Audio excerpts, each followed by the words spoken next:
a disastrous connectivity-obsessed showing at E3 2003, Nintendo appeared hungry for redemption in 2004. We had the introduction of Reggie Fils-Aime himself. The man opened his company's show with the now historic kicking ass and taking names speech, and closed with the unveiling of The Legend of Zelda: Twilight Princess.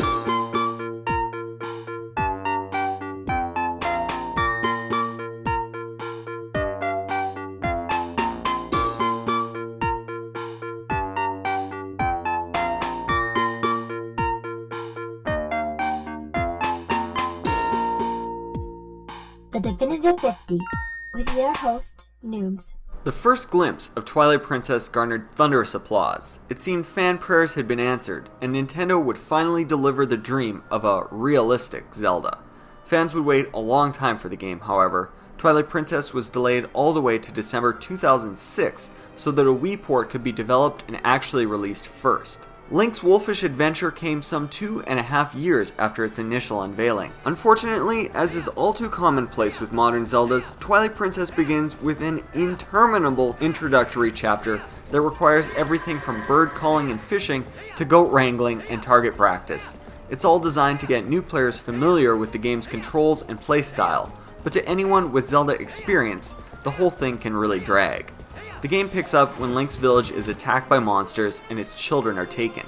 Link pursues, but is pulled into the mysterious Twilight realm, where he is transformed into a wolf and left in a cell.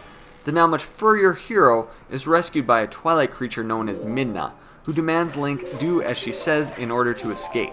It turns out that Hyrule has been overwhelmed by an invasion from the Twilight realm and its ruler Zant. Link finds himself tasked not only with saving his village's children, but also finding fused shadows for Midna, powerful artifacts she hopes to use to restore order. From there, Twilight Princess unfolds much as expected.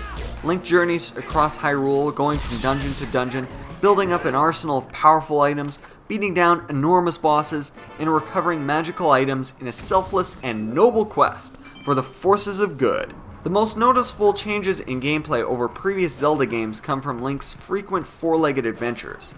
As you open up new areas, Link will be forced back into wolf form.